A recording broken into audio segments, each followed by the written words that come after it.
Bismillahirrahmanirrahim. Assalamualaikum warahmatullahi wabarakatuh. Alhamdulillahirabbil alamin. Allahumma sholli ala sayyidina Muhammad wa ala ali sayyidina Muhammad. Sahabat beriman yang dirahmati Allah, dalam 5 rukun Islam, solat adalah rukun pertama yang wajib dikerjakan. Ibadah solat juga adalah tiang agama. Solat adalah kewajiban bagi setiap umat Islam sebagai bukti kecintaan kita kepada Allah. Ada 5 waktu solat wajib yang tidak boleh ditinggalkan, yaitu solat subuh, zuhur, asar, maghrib, dan isya. Jika ditinggalkan, maka akan mendapatkan dosa besar. Meskipun berada kondisi yang tidak memungkinkan, solat adalah hal yang wajib dikerjakan. Meskipun tidak bisa berdiri, maka dibolehkan untuk duduk. Jika tidak bisa duduk, maka diperbolehkan berbaring, bahkan bisa dikerjakan dengan hati. Karena itu, sangatlah tidak logis apabila seseorang mengaku beriman kepada Allah, namun meninggalkan ibadah yang berfungsi sebagai tiang agama. Di berbagai dalil Al-Quran maupun hadis, Allah Subhanahu wa Ta'ala serta Rasulullah Shallallahu Alaihi Wasallam telah menetapkan dengan jelas. Sudah ditetapkan mana sholat yang wajib dan sunnah. Namun meski demikian, masih banyak yang menyepelekan sholat. Rasulullah Shallallahu Alaihi Wasallam bersabda, inti dari segala perkara adalah agama Islam dan tiang penopangnya adalah sholat. Hadis riwayat Tirmizi. Meskipun sholat merupakan tiang agama, namun bagi segelintir muslim saat ini, kedudukan tersebut kerap kali dianggap enteng. Alhasil, sholat yang seharusnya mampu mendatangkan pujian dari Allah, justru berubah menjadi ibadah yang sangat dibenci oleh Allah dan Rasul-Nya. Bagaimana tidak, esensi utama dalam sholat adalah mencari ketenangan dan kekhusyuan. Mengerjakan sholat harus dengan ketenangan dan kekhusyuan, atau yang biasa disebut dengan tumakninah. Sholat tanpa tumakninah bisa menghilangkan ruh dari sholat itu sendiri. Parahnya, sholat yang seperti cacing kepanasan atau terburu-buru tanpa menyertai tumakninah sering terjadi di sekitar kita. Ada hadis yang perlu kita ketahui, di mana Rasulullah pernah mengibaratkan orang yang sholat tanpa tumakninah sama dengan kejahatan seperti seorang pencuri. Rasulullah Shallallahu Alaihi Wasallam bersabda, sejahat-jahat pencuri adalah orang yang mencuri dari sholatnya. Para sahabat bertanya, wahai Rasulullah, bagaimana dia mencuri dari sholatnya? Beliau menjawab, orang yang tidak menyempurnakan rukuk dan sujudnya. Hadis riwayat Ahmad. Kondisi yang dijelaskan dari hadis ini ternyata berangkat dari pengalaman Rasulullah bersama para sahabat. Hari itu, setelah Rasul selesai sholat berjamaah, tiba-tiba seorang laki-laki masuk ke dalam masjid dan langsung mengerjakan sholat sendirian. Anehnya, ketika sholat, laki-laki itu melakukan gerakan rukuk dan sujud tanpa disertai jeda. Melihat hal itu, Rasulullah kemudian berkata di hadapan sahabatnya, apakah kalian menyaksikan gerakan sholat laki-laki tersebut? Barang siapa yang semasa hidup melakukan sholat seperti itu, maka dia meninggal tidak dalam keadaan Islam. Tak berhenti sampai di situ.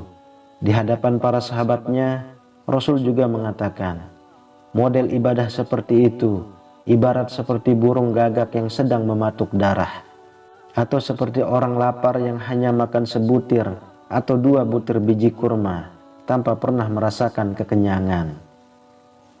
Dalam buku Agar Sholatmu Makin Khusyuk, karya Syekh Muhammad Shaleh Al-Munajjid dijelaskan, salah satu dosa orang yang mengerjakan sholat adalah tidak memperhatikan rukun sholat, yaitu tumakninah.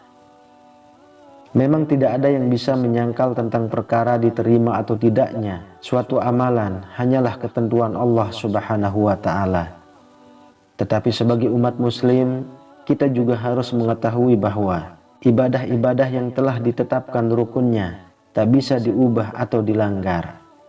Oleh sebab itu, di dalam sholat pun tidak boleh sembarangan menunaikannya. Ada cara dan tuntunan yang harus sesuai dengan ajaran Nabi Muhammad Sallallahu Alaihi Wasallam.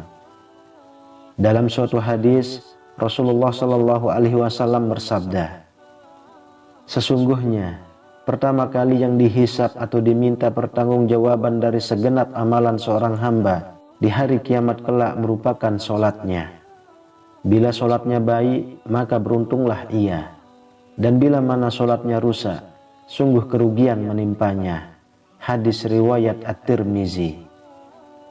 Rajin menjalankan sholat tentu merupakan hal yang sangat baik dan mulia, namun tidak serta-merta menjamin seseorang menjadi hamba yang dekat dengan Allah Subhanahu wa Ta'ala. Lalu, siapakah orang-orang yang rajin sholat namun justru jauh dari Allah Subhanahu wa Ta'ala, dan seperti apa ciri-cirinya? Yang pertama adalah orang yang lalai dalam sholat. Sekalipun sholat merupakan tiang agama, ternyata ada jenis sholat yang sangat dibenci oleh Allah, yaitu sholat yang dikerjakan dengan lalai.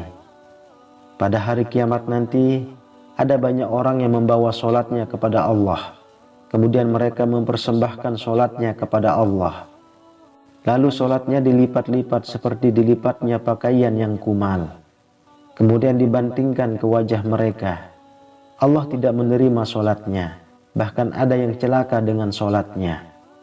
Seperti yang terdapat dalam firman Allah Subhanahu wa Ta'ala dalam surah Al-Ma'un ayat 4-5. Maka celakalah bagi orang-orang yang sholat, yaitu orang-orang yang melalaikan sholatnya. Rasulullah Shallallahu Alaihi Wasallam pernah bersabda, akan datang pada manusia umat Muhammad suatu zaman, banyak orang yang merasakan dirinya sholat, padahal mereka sebenarnya tidak sholat. Hadis riwayat Ahmad. Perintah sholat adalah untuk mengingat Allah Subhanahu wa Ta'ala. Dikatakan dalam surah An-Nisa ayat 43, sehingga kamu mengetahui apa yang kamu ucapkan. Oleh karena itu, dalam mengerjakan sholat tidak boleh lalai. Yang dimaksud lalai adalah tidak mengetahui maksud apa yang dibaca dan apa yang dikerjakan. Apabila jika kurang memperhatikan syarat rukun dan ketentuan-ketentuan sholat lainnya, maka yang diperoleh hanyalah payah dan letih. Rasulullah Shallallahu Alaihi Wasallam bersabda, berapa banyak orang yang sholat, keuntungan yang diperoleh hanyalah payah dan letih. Hadis riwayat Ibnu Majah. Jadi, meskipun merasa dirinya sholat, tapi hakikatnya tidak sholat, dan ia tidak akan mendapatkan hikmah Allah. Sholatnya pun tidak menambah dekat kepada Allah, tapi justru sebaliknya. Rasulullah menegaskan, barang siapa yang sholatnya tidak dapat mencegah perbuatan keji dan mungkar, maka tiada bertambah baginya kecuali semakin jauh dari Allah. Hadis riwayat Ali ibnu Ma'bad. Yang kedua, orang yang suka menggunjing orang lain. Allah Subhanahu wa Ta'ala berfirman, apakah yang memasukkan Anda ke dalam sakor atau neraka?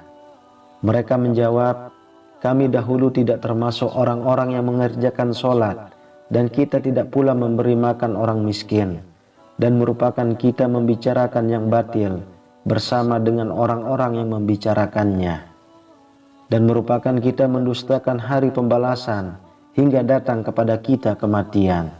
Maka tidak bertujuan lagi bagi mereka syafaat dari orang-orang yang membagikan syafaat. Quran Surah Al-Mudaththir ayat 42-48. Dalam ayat tersebut, salah satu penyebab orang masuk neraka merupakan karena suka membicarakan ketidaklebihbaikan orang lain. Orang yang mendirikan sholat namun suka membicarakan kejelekan orang lain, maka ia akan ditempatkan di dalam neraka sakor. Allah melarang kita untuk membicarakan aib orang lain. Allah Subhanahu wa Ta'ala berfirman, hai orang-orang yang beriman, jauhilah tidak sedikit purbasangka atau kecurigaan, karena sebagian dari purbasangka itu dosa. Dan janganlah mencari-cari ketidaklebihbaikan orang lain. dan janganlah menggunjingkan satu sama lain. Adakah seorang di antara Anda yang suka memakan daging saudaranya yang sudah mati? Maka tentulah Anda merasa jijik kepadanya dan bertakwalah kepada Allah. Sesungguhnya Allah Maha Penerima Taubat lagi Maha Penyayang. Quran Surah Al-Hujurat ayat 12. Lalu yang ketiga, orang yang acuh pada sesama. Allah Subhanahu wa Ta'ala berfirman, sesungguhnya aku hanya akan menerima solat orang-orang yang merendahkan dirinya karena kebesaranku, menahan dirinya dari hawa nafsu karena aku, yang mengisi sebagian waktu siangnya untuk berzikir kepadaku, yang melazimkan hatinya untuk takut kepadaku, yang tidak sombong terhadap makhlukku, yang memberikan makan pada orang yang lapar, yang memberikan pakaian pada orang yang telanjang, yang menyayangi orang yang terkena musibah, yang memberikan perlindungan kepada orang yang terasing. Kelak, cahaya orang itu akan bersinar seperti cahaya matahari. Aku akan berikan cahaya ketika dia kegelapan. Aku akan berikan ilmu ketika dia tidak tahu. Aku akan lindungi dia dengan kebesaranku. Aku akan suruh malaikat menjaganya. Kalau dia berdoa kepadaku, aku akan segera menjawabnya. Kalau dia meminta kepadaku, aku akan segera memenuhi permintaannya. Perumpamaannya di hadapanku seperti perumpamaan surga Firdaus. Dalam hadis yang lain, Rasulullah SAW menyebutkan bahwa salah satu cara mendekatkan diri kepada Allah ialah bersifat dermawan dan senang membantu orang lain, terutama kepada orang yang sedang kesulitan. Rasulullah SAW bersabda, orang yang dermawan dekat dengan Allah, dekat dengan manusia, dan dekat dengan surga. Sedangkan orang yang bakhil atau pelit, jauh dari Allah, jauh dari manusia, dan dekat dengan neraka. Orang dermawan insya Allah akan menemukan kenikmatan di dalam sholatnya. Ia akan memperoleh kenikmatan di dalam sholatnya, karena dia dijaga oleh para malaikat, diberi cahaya dalam kegelapan, dan diberi ilmu secara langsung oleh Allah masuk ke dalam hati sanubarinya. Lalu yang keempat, orang yang riya. Sebab pertama yang ternyata mampu menjerumuskan seorang ahli ibadah tetap mendapatkan azab, bahkan menjadi penghuni neraka adalah karena mereka riya. Hal tersebut terjadi apabila semua amal soleh yang dilakukan selama di dunia itu bukan untuk mencari ridha Allah, melainkan dilakukan karena ingin riya atau pamer dan mengharap pujian dari manusia. Allah Subhanahu wa Ta'ala berfirman, sesungguhnya orang-orang munafik itu menipu Allah, dan Allah akan membalas tipuan mereka. Dan apabila mereka berdiri untuk sholat, mereka berdiri dengan malas. Mereka bermaksud teriak dengan sholat di hadapan manusia, dan tidaklah mereka menyebut Allah kecuali sedikit sekali. Quran Surah An-Nisa ayat 142. Oleh karena itu, sebaik-baiknya amalan adalah amalan yang dilakukan ikhlas dan murni lillahi ta'ala, hanya demi Allah, dan cukuplah kita berharap pada ridho dan balasannya atas apa yang telah kita lakukan. Karena Allah Subhanahu wa Ta'ala adalah seadil-adilnya pemberi balasan. Menjaga hati dan niat merupakan hal yang harus kita jaga dalam melakukan apapun, agar semua amalan tersebut tidak berujung sebagai cambuk bagi kita yang membuat kita menjadi riya kepada sesama. Kemudian yang kelima, orang yang suka berdusta. Berdusta merupakan salah satu dosa besar dan diancam siksa pedih di akhirat kelak. Di zaman semacam ini, kebohongan tampaknya sudah menjadi suatu kebiasaan di kalangan masyarakat. Padahal sekecil apapun suatu kebohongan akan tetap dianggap sebagai dosa besar. Meskipun ada seseorang yang rajin sholat dan beribadah, namun jika lisannya suka berbohong, maka sholat dan ibadahnya akan sia-sia semata, karena kebohongan itu akan menghapus amal-amalannya. Jika ia mati dalam tidak bertaubat kepada Allah, maka dia akan dimasukkan ke dalam neraka. Allah Subhanahu wa Ta'ala berfirman, sesungguhnya yang mengada-adakan kebohongan hanyalah orang-orang yang tidak beriman kepada ayat-ayat Allah, dan mereka itulah orang-orang pendusta. Quran Surah An-Nahl ayat 105. Berbohong menunjukkan salah satu ciri dari golongan orang-orang yang munafik. Untuk itulah mengapa kita sebagai umat Islam wajib menjauhi yang namanya tindakan dusta, karena itu dapat menyengsarakan kita baik di dunia maupun di akhirat. Semoga kita termasuk golongan orang-orang yang rajin sholat dan dekat dengan Allah Subhanahu wa Ta'ala, sehingga kita mendapatkan ridho serta menetap dalam surganya kelak. Amin ya rabbal alamin. Wallahu a'lam bissawab. Semoga bermanfaat untuk kita semua. Assalamualaikum warahmatullahi wabarakatuh.